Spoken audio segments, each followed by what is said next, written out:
Buenas tardes, estimados amigos y queridos hermanos. Sean ustedes bienvenidos a este culto de adoración a nuestro Dios. Vamos a empezar escuchando un preludio. Que estemos en actitud de oración, concentrados en que vamos a estar en presencia de nuestro Señor.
Vamos a entonar el himno número 20 de nuestros himnarios, titulado Grato es contar la historia.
Haremos el llamamiento a la adoración mediante la lectura del Salmo 145, versículos 1 al 21. Salmos 145, del 1 al 21. Y la palabra de Dios dice de esta manera: Te exaltaré, mi Dios, mi Rey, y bendeciré tu nombre eternamente y para siempre. Cada día te bendeciré y alabaré tu nombre eternamente y para siempre. Grande es Jehová y digno de suprema alabanza, y su grandeza es inescrutable. Generación a generación celebrará tus obras y anunciará tus poderosos hechos. En la hermosura de la gloria de tu magnificencia y en tus hechos maravillosos meditaré. Del poder de tus hechos estupendos hablarán los hombres, y yo publicaré tu grandeza. Proclamarán la memoria de tu inmensa bondad y cantarán tu justicia. Clemente y misericordioso es Jehová, lento para la ira y grande en misericordia. Bueno es Jehová para con todos, y sus misericordias sobre todas sus obras. Te alaben, oh Jehová, todas tus obras, y tus santos te bendigan. La gloria de tu reino digan, y hablen de tu poder, para hacer saber a los hijos de los hombres sus poderosos hechos, y la gloria de la magnificencia de su reino. Tu reino es reino de todos los siglos, y tu señorío en todas las generaciones. Sostiene Jehová a todos los que caen, y levanta a todos los oprimidos. Los ojos de todos esperan en ti, y tú les das su comida a su tiempo. Abres tu mano y colmas de bendición a todo ser viviente. Justo es Jehová en todos sus caminos, y misericordioso en todas sus obras. Cercano está Jehová a todos los que le invocan, a todos los que le invocan de veras. Cumplirá el deseo de los que le temen, oirá asimismo el clamor de ellos y los salvará. Jehová guarda a todos los que le aman, mas destruirá a todos los impíos.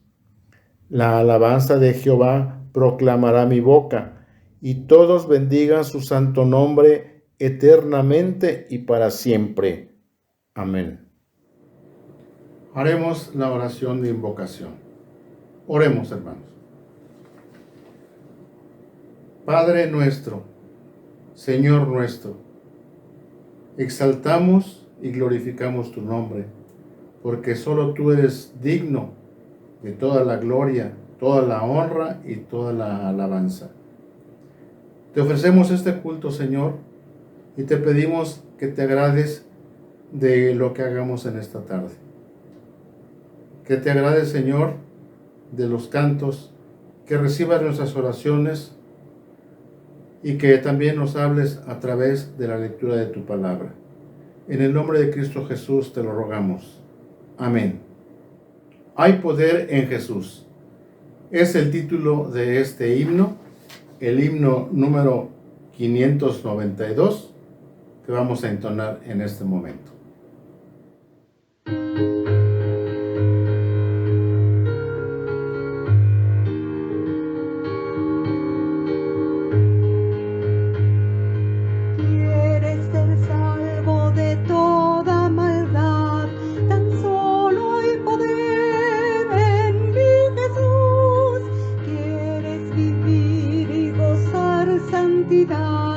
Tan solo hay poder en Jesús.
servir a tu Rey y Señor. Tan solo hay poder en ti, Jesús. Ven y ser salvo podrás en su amor. Tan solo hay poder en Jesús. Hay poder, poder, sin igual poder en Jesús, quien murió. Hay poder, poder, sin igual poder en la sangre que Él vertió. Los invito ahora a entonar el himno número 593, titulado Solo el poder de Dios.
La lectura bíblica la haremos en el Evangelio de San Juan, capítulo 4, versículos 1 al 26.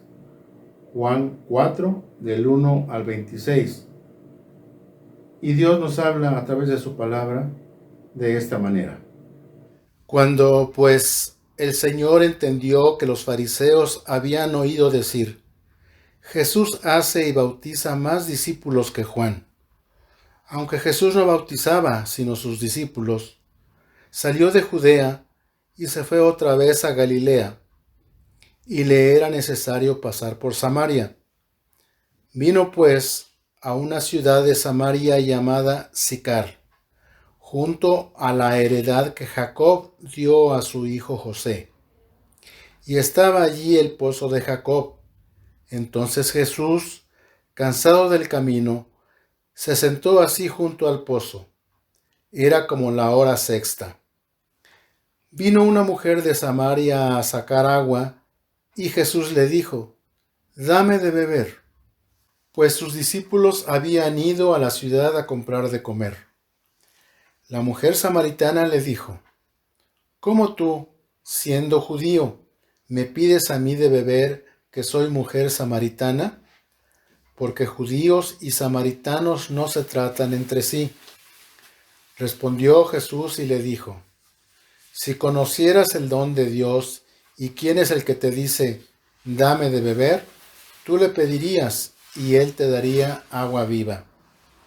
La mujer le dijo: Señor, no tienes con qué sacarla y el pozo es hondo. ¿De dónde, pues, tienes el agua viva? ¿Acaso eres tú mayor que nuestro padre Jacob, que nos dio este pozo, del cual bebieron él, sus hijos y sus ganados? Respondió Jesús y le dijo: Cualquiera que bebiere de esta agua, volverá a tener sed. Mas el que bebiere del agua que yo le daré, no tendrá sed jamás, sino que el agua que yo le daré será en él una fuente de agua que salte para vida eterna. La mujer le dijo: Señor, dame esa agua para que no tenga yo sed ni venga aquí a sacarla. Jesús le dijo: Ve, llama a tu marido y ven acá. Respondió la mujer y dijo: No tengo marido. Jesús le dijo: Bien has dicho, no tengo marido, porque 5 maridos has tenido, y el que ahora tienes no es tu marido. Esto has dicho con verdad. Le dijo la mujer: Señor, me parece que tú eres profeta. Nuestros padres adoraron en este monte, y vosotros decís que en Jerusalén es el lugar donde se debe adorar. Jesús le dijo: Mujer, créeme, que la hora viene cuando ni en este monte ni en Jerusalén adoraréis al Padre. Vosotros adoráis lo que no sabéis. Nosotros adoramos lo que sabemos, porque la salvación viene de los judíos. Mas la hora viene, y ahora es, cuando los verdaderos adoradores adorarán al Padre en espíritu y en verdad, porque también el Padre tales adoradores busca que le adoren. Dios es espíritu, y los que le adoran, en espíritu y en verdad es necesario que adoren. Le dijo la mujer: Sé que ha de venir el Mesías, llamado el Cristo. Cuando Él venga, nos declarará todas las cosas. Jesús le dijo: Yo soy el que habla contigo. Tenemos el privilegio de acercarnos a nuestro Dios mediante este bello recurso que es la oración.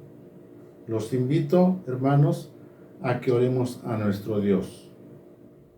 Muy buenas tardes, mis queridos hermanos. Damos muchas gracias a nuestro Dios. Estamos agradecidos con Él porque podemos ver su fidelidad y su misericordia. Quiero avisarles que el próximo domingo 27 de marzo 2022 vamos a iniciar nuestro culto presencial a las 9 de la mañana. Estamos invitados, mis queridos hermanos, a asistir, a los que podamos, y los que no pueden van a seguir escuchando el culto a través del internet. Vamos a orar. Padre, te damos muchas gracias en esta tarde, porque nos das la oportunidad y el privilegio de escuchar tu palabra. Queremos agradecerte, Señor, por tu pueblo, por tu iglesia, porque tú has sido fiel con nosotros. Hemos sentido, hemos palpado que tú eres fiel con tu pueblo, Señor. Queremos agradecerte, Padre. Seguimos orando por las actividades de la Iglesia Verité. Seguimos orando por las organizaciones de la Iglesia Verité, Señor. Queremos rogarte que tú nos sigas ayudando, bendiciendo, porque la iglesia tiene un compromiso, una tarea que realizar, Señor. Y la tarea de la iglesia es seguir comunicando tus verdades al mundo entero, Señor. Y permita pues que la iglesia Verité, Señor, sea el medio para que escuchen tu palabra, Señor. Te damos gracias, Señor. Oramos por todas las necesidades que tiene tu pueblo. Oramos por nuestro país, que estamos viviendo una situación muy complicada, Señor. Te pedimos que tú te manifiestes y que tú obres, bendito Dios Padre. Señor, esperando que todo lo que estamos haciendo en esta tarde sea de acuerdo a tu divina voluntad.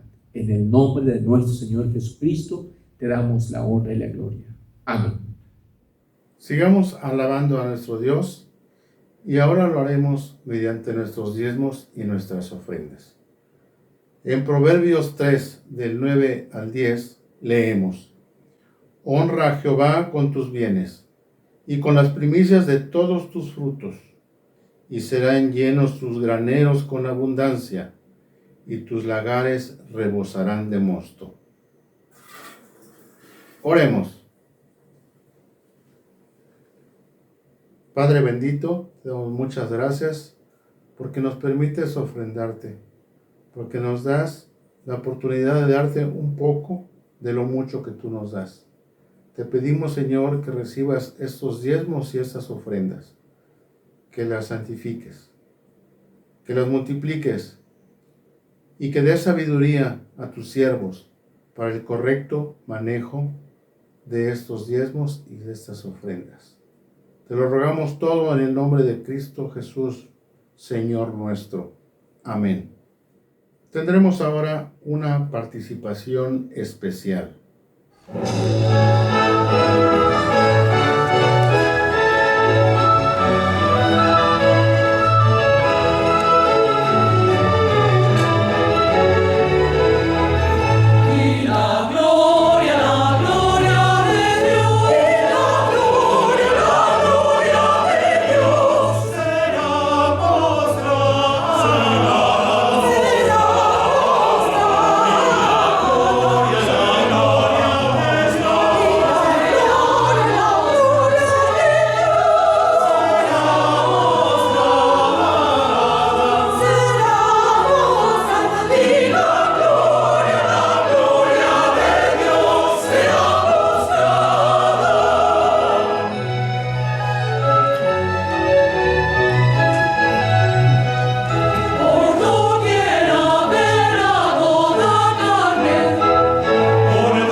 Preparémonos para escuchar el sermón de esta tarde, que estará a cargo del presbítero Pedro Arcos Sánchez. Muy buenas tardes, mis queridos hermanos. Les invito que busquen en sus Biblias en el Evangelio de Juan, capítulo 7, el versículo 53, el capítulo 8 del 1 al 11. Yo le voy a dar lectura y ustedes sigan con su vista. Dice de la siguiente manera: cada uno se fue a su casa, y Jesús se fue al monte de los Olivos, y por la mañana volvió al templo, y todo el pueblo vino a él, y sentando él les enseñaba. Entonces los escribas y los fariseos le trajeron una mujer sorprendida en adulterio, y poniéndola en medio, le dijeron: Maestro, esta mujer ha sido sorprendida en el acto mismo de adulterio, y en la ley nos manda Moisés apedrear a tales mujeres. Tú, pues, ¿qué dices? Mas esto decían tentándole para poder acusarle. Pero Jesús, inclinando hacia el suelo, escribía en tierra con el dedo, y como insistieran en preguntarle, se enderezó y les dijo: el que de vosotros esté sin pecado, sea el primero en arrojar la piedra contra ella. E inclinándose de nuevo hacia el suelo, siguió escribiendo en tierra. Pero ellos, al oír esto, acusados por su conciencia, salían uno a uno, comenzando desde los más viejos hasta los postreros, y quedó solo Jesús y la mujer que estaba en medio. Enderezándose Jesús y no viendo a nadie sino a la mujer, le dijo: mujer, ¿dónde están los que te acusaban? ¿Ninguno te condenó? Ella dijo: ninguno, Señor. Entonces Jesús le dijo: ni yo te condeno, vete y no peques más. Para poder entender un poco esto, es importante entender el contexto del texto, lo que está adelante o atrás, para poder captar la idea, el pensamiento del texto. Dice nuestro texto: cada uno se fue a su casa, pero Jesús se fue al monte de los Olivos. Aquellos que habían sido enviados para arrestar a Jesús habían regresado con las manos vacías. Eso fue lo que predicamos hace 8 días. El título de nuestro sermón, que fue hace 8 días, jamás hombre alguno ha hablado como este hombre. Esa es la razón por qué Jesús no pudieron arrestar.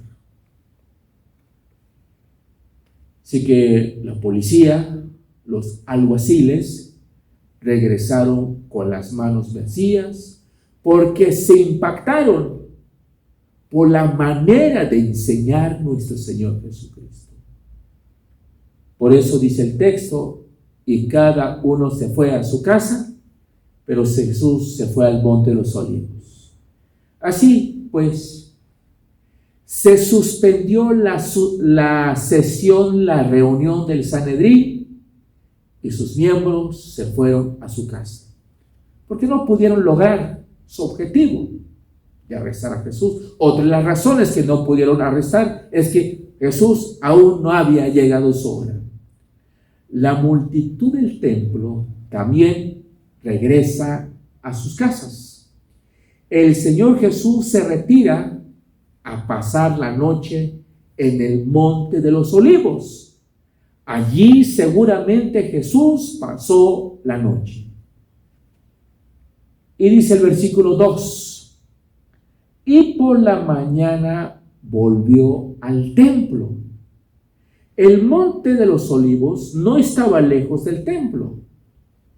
Y por la mañana, muy de madrugada, el Señor Jesús descendió por la ladera del monte de los Olivos, cruzó del valle del Cedrón y volvió a subir hacia la ciudad donde estaba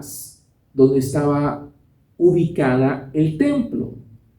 Todo el pueblo vino a él y sentándose les enseñaba. Dice aquí la Biblia: por la mañana volvió al templo y todo el pueblo vino a él y sentándose él les enseñaba. Jesús nuevamente se dedica a la enseñanza, enseñando la palabra, porque la manera de conocer a nuestro Dios es a través de la palabra de Dios. Entonces Jesús estaba enseñando a la gente para que la gente pudiera identificar, conocer al Señor Jesús. Dice la palabra de Dios aquí en el versículo 3: entonces los escribas y los fariseos le trajeron una mujer sorprendida en adulterio. Estos dos grupos religiosos no se cansaban. Estaban buscando la manera y la forma de atrapar a Jesús. En estos momentos, algunos escribas y fariseos, personas que copiaban, interpretaban, enseñaban la ley, entraron, estos dos grupos, crearon un disturbio. Trajeron a una mujer sorprendida en el acto mismo de adulterio. Se puede, por el término, puede la palabra, a lo mejor esta mujer era casada, por el término de la palabra. Quizá la policía del templo ordenó su arresto. Es posible que los hombres que le trajeron delante de Jesús pertenecen al Sanedrín y que tuvieron la intención de llevarla ante ese cuerpo oficial para sentenciarla. Sin embargo, el relato deja más bien la impresión de que estos líderes religiosos estaban simplemente usando a la mujer como un instrumento y que no les interesara llevarla al Sanedrín. Así pues, como si realmente pensaran que Jesús tenía la autoridad para juzgar estos casos. La arrestan a esta mujer y lo ponen en medio de la multitud que se había reunido al torno al maestro para ponerla delante de él. Llegaron al templo llevando con ellos una mujer que había sido sorprendida en el mismo acto de adulterio. Podemos imaginar que no usaron de ninguna delicadeza con ella. Quizá la mujer apenas llevaba ropa y seguramente la traían a empujones o arrastrada. Cuando llegaron, la pusieron en medio de donde estaba Jesús enseñando, como si se tratara de un espectáculo público. Lo que hicieron estos grupos religiosos, empezaron a describir los detalles de su pecado. Parecían que estaban disfrutando ellos este momento. Es claramente que esta mujer no despertaba en ellos ninguna compasión o misericordia. En realidad ya habían demostrado que las personas tenían poco valor para ellos, en especial aquellas a las que consideraban pecadoras o que sufrían alguna enfermedad grave, algo que ellos asociaban directamente con el pecado. Ahora tampoco tenían ningún reparo en utilizar a la mujer sorprendida en adulterio como carnada humana con la que intenta prender a Jesús en alguna palabra con la que pudiera acusarle. Entonces los fariseos y los escribas le dijeron a Jesús: en la ley nos manda Moisés apedrear a tales mujeres. ¿Tú pues qué dices? Aunque estos escribas y fariseos tenían un tribunal para juicios, llevaron a la mujer hasta Jesús para que obligaran a Jesús a juzgarla. Presentaron el caso y las pruebas esperando la sentencia condenatoria de Jesús. Los fariseos y escribas, fingiendo un falso respeto, se dirigieron a Jesús como el título del maestro, porque dice aquí en el versículo 4, le dijeron, maestro, esta mujer ha sido sorprendida en el adulterio mismo de adulterio. Parece que los fariseos, escribas, estaban fingiendo como si lo respetaran al maestro. Realmente no lo aceptaban, pues como al maestro, pero aquí lo están fingiendo. Aunque en ese tiempo la inmoralidad había llegado a tal punto que esta ley de Moisés había caído en olvido. Sin embargo, exigían a Jesús que dictara una sentencia. En la ley nos mandó Moisés apedrear a tales mujeres. Tú, pues, ¿qué dices? Lo que los fariseos y los escribas buscaban era obligarle a decir algo que pudieran utilizar para desacreditarlo ante el pueblo o para acusarle ante las autoridades.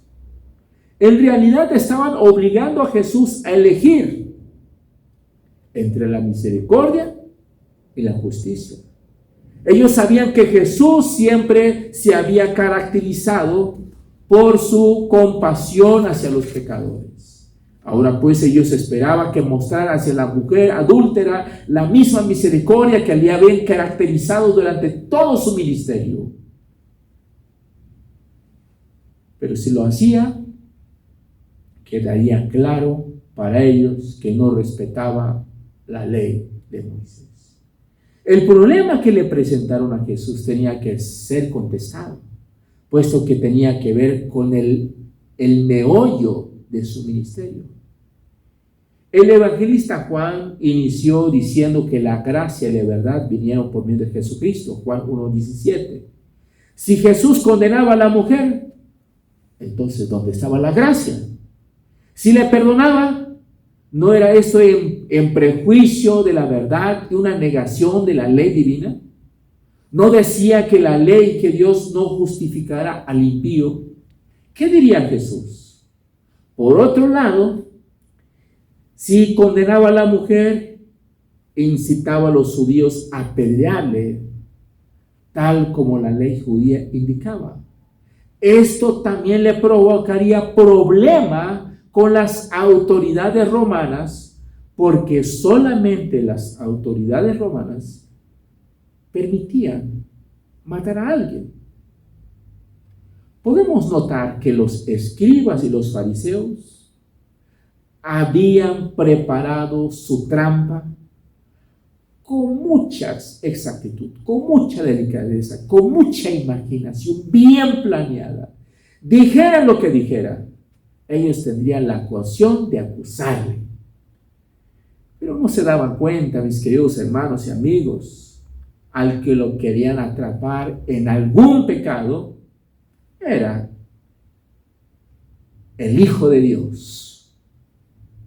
¿Qué es lo que estaba haciendo Jesús? Dice aquí en el versículo,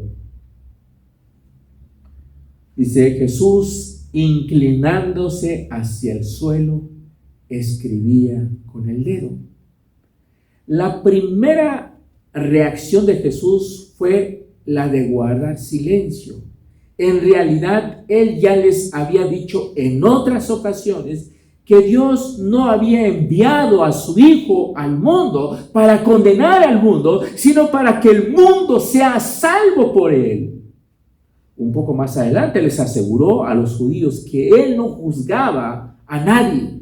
Es cierto que un día juzgará a los vivos y a los muertos, pero ese día, ese va a ser en el día del juicio. Mientras el Señor callaba, hizo algo que ha despertado la curiosidad de muchos. Dice, Jesús, inclinándose hacia el suelo, escribía en tierra con el dedo. Jesús estaba haciendo un garabato. Entonces, dice aquí la Biblia, el que de vosotros esté sin pecado, sea el primero en arrojar la piedra contra ella. Aunque Jesús rehusó servirles de juez en un caso para el que la ley dejaba clara cuál era la sentencia, sin embargo, ante la insistencia de sus opositores, tomó la iniciativa y les mostró cómo debía ser llevado a cabo un justo juicio.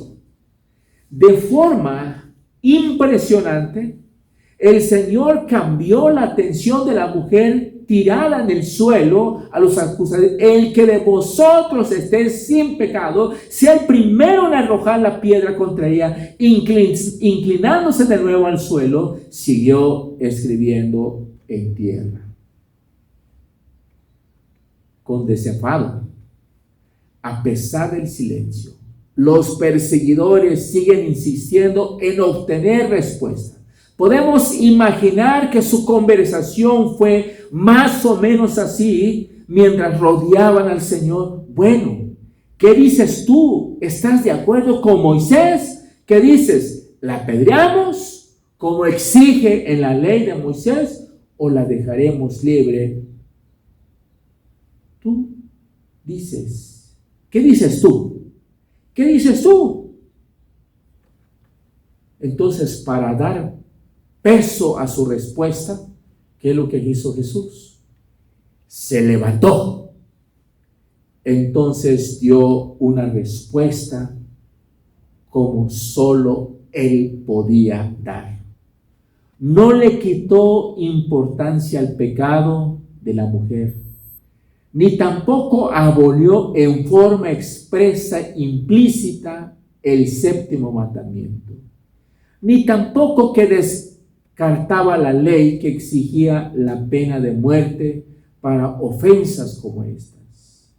Por el contrario, sin implicar de ninguna forma que personalmente deseara la muerte de la mujer, se basó su puesto mencionado por ellos, como si la ley de Moisés fuera a aplicarse literalmente en este caso determinado, lo cual ni siquiera ellos, desde luego, deseaban de verdad, pero les mostró que no eran dignos de ejecutar la misma ley que aparentemente tanto deseaban cumplir.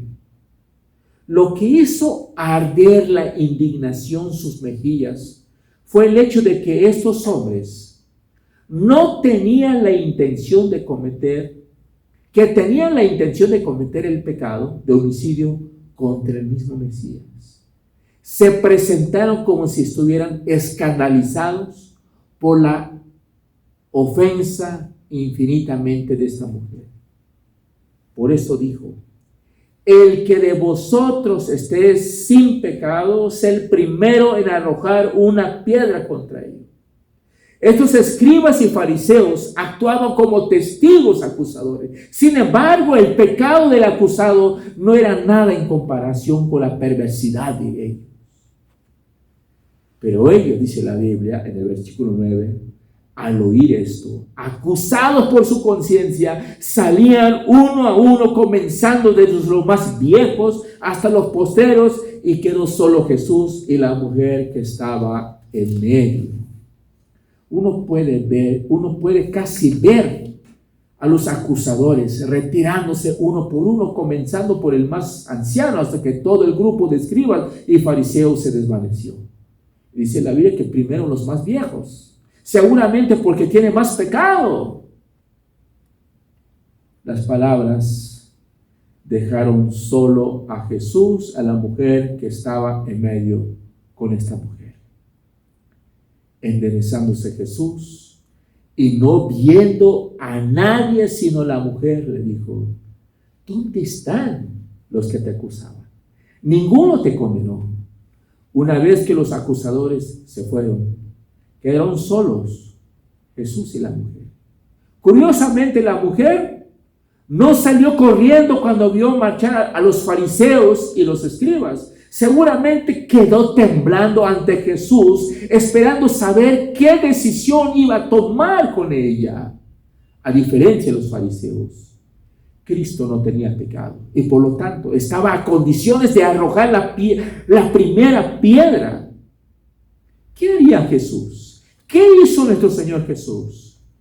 Esta mujer descubrió entonces que a solas con Jesús hay perdón para los pecadores.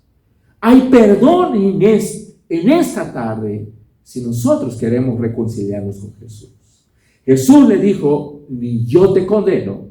Aquí en el versículo 10, entonces, enderezándose Jesús y no viendo a nadie, sino a la mujer, le dijo, mujer, ¿dónde están a los que te acusaban?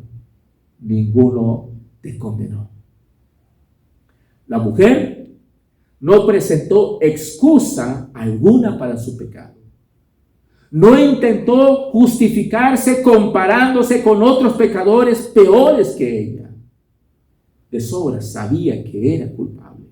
Su conciencia también había actuado en ella poderosamente, así que Jesús no necesitó condenarla. Tampoco la avergonzó más, puesto que ya había sufrido bastante en medio de sus acusadores y de las multitudes allí presentes. En lugar de esto, Jesús mostró su grande misericordia. En el versículo 11 ella dijo, ninguno, Señor. Entonces Jesús le dijo, ni yo te condeno, vete y no peques más. La mujer entendió inmediatamente lo que significa la gracia que libera de la condenación. Para Jesús, hasta la mujer malvada pudo ser salvada. Y así pudo manifestar claramente cuál era el propósito con el que Jesús había venido a este mundo. La Biblia dice, porque no envió Dios a su Hijo al mundo para condenar al mundo, sino para que el mundo sea salvo. Jesús le dijo, vete y no peques más. Aquí hay otro detalle por el que podemos ver que Jesús no era indiferente ante el pecado. Inmediatamente después de que le dijo a la mujer que no la condenaba, le advirtió que debía abandonar su vida pecaminosa. Vete y no peques más. La misericordia no da licencia para el pecado. El perdón gratuito nunca debe ser interpretado como una invitación para seguir pecando, sino para todo lo contrario. Jesús nos trajo una nueva oportunidad a los que estamos lejos de Dios, a los que estamos separados de Dios, para que podamos empezar una nueva vida a través del arrepentimiento y el perdón. La culpa ya nunca puede ser motivo para quitar la esperanza al pecador. ¿Y qué no necesita? Otra oportunidad. En esta porción de la Biblia, mis queridos hermanos, una mujer pecadora, ella alcanzó la misericordia y la gracia de Dios. Pero quiero ser claro. Dios, a través de su Hijo Jesucristo, nos sigue invitando que reconozcamos nuestras faltas, nuestros pecados. Y hay perdón en el Señor Jesucristo. La Biblia dice, venid a mí, todos los que están cansados y cargados, y yo os haré descansar. Llevad mi yugo. Es una invitación. Él dice, aprende de mí que tengo misericordia. El Señor nos invita en esta tarde. Si hemos pecado, si estamos lejos de Dios, hoy es el día de salvación. Dios les bendiga, mis queridos hermanos, amigos. Recibiremos la bendición apostólica Y finalmente seremos despedidos entonando la doxología número 430. A Dios el Padre Celestial. Nos ponemos de pie, mis queridos hermanos. Recibid la bendición. Y que la gracia de nuestro Señor Jesucristo, el amor de Dios el Padre y la comunión del Espíritu Santo sean con todos vosotros, hoy y siempre. Amén.